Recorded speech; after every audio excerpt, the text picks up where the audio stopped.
საქართველოს ფეხბურთის ფედერაციის საპრეზიდენტო არჩევნებამდე 10 დღე რჩება. ქართული ფეხბურთის მმართველ ორგანოში პრეზიდენტობის კანდიდატებს დარეგისტრირების ვადა 18 საათზე ეწურებათ. გენერალურ სამდივნოში ჯერჯერობით არც ერთი კანდიდატის წერილი არ შესულა. ფედერაციაში შემავალი სუბიექტების უმრავლესობამ კი საკუთარი არჩევანი უკვე დააფიქსირა.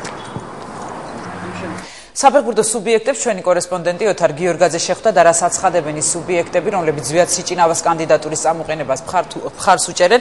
ოთარი თავად გვეტყვის მოამბის პირდაპირ ეთერში. ოთარ, გისმენთ. ზუსტად 90 წუთი დარჩა საქართველოს ფეხბურთის ფედერაციაში საპრეზიდენტო კანდიდატურის წარდგენის ვადის ამოწურვამდე. ჯერჯერობით არც ერთ კანდიდატი არ არის რეგისტრირებული საპრეზიდენტო არჩევნებისთვის. როგორც ჩვენ აღნიშნე, 33 საფეხბურთო სუბიექტიდან 20-მა არჩევანი უკვე გააკეთა. ისინი მზად არიან, რომ 22 იანვარს დანიშნულ საპრეზიდენტო არჩევნებზე მხარი დაუჭირონ ზვიად სიჭინავას, თუმცა ჯერჯერობით მოქმედი პრეზიდენტი თავს იკავებს არჩევნებში მონაწილეობისგან. ჩვენ შეხვდით საფეხბურთო კლუბ ქუთაისის ტორპედოსა და თბილისის ვიჯორჯიოს ხელმძღვანელობას. ამ კლუბის წარმომადგენლები თვლიან, რომ ბოლო 1 წლის მანძილზე ქართულ ფეხბურთს ჰქონდა პროგრესი და უნდა გაგრძელდეს ის პროგრესი, ის პროექტები, რომელიც გასულ წელს განხორციელდა.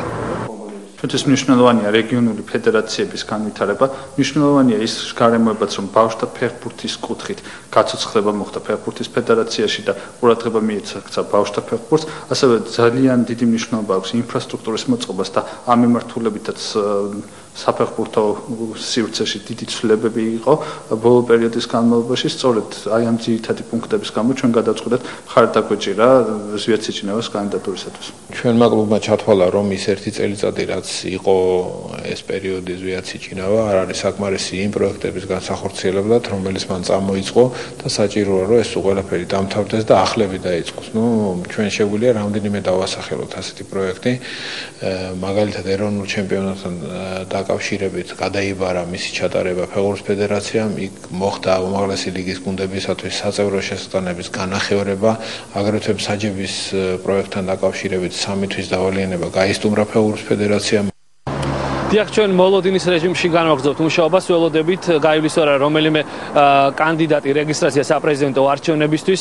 ოფიციალურ განცხადებას ფეხბურთის ფედერაცია ჯერჯერობით არ აკეთებს, თუმცა არსებობს ინფორმაცია იმის შესახებ, რომ ზვიად სიჭინავა კანდიდატად სავარაუდოდ 5-დან 6 საათამდე დარეგისტრირდება. ოფიციალური განცხადება ამ თემასთან დაკავშირებით ფეხბურთის ფედერაციაში 18 საათზე გაკეთდება და სწორედ მაშინ გახდება ცნობილი, იქნება თუ არა ერთადერთი კანდიდატი ზვიად სიჭინავა და გადაიდება თუ არა საპრეზიდენტო არჩევნები, რომელიც ამ დროის არსებული ინფორმაციით 22 იანვარს არის დაგეგმილი. დიდი მადლობა ოთარ ამ მომწურავი ინფორმაციისათვის. მოამბის პირდაპირ ეთერში ოთარ გიორგაძე საუბრობდა.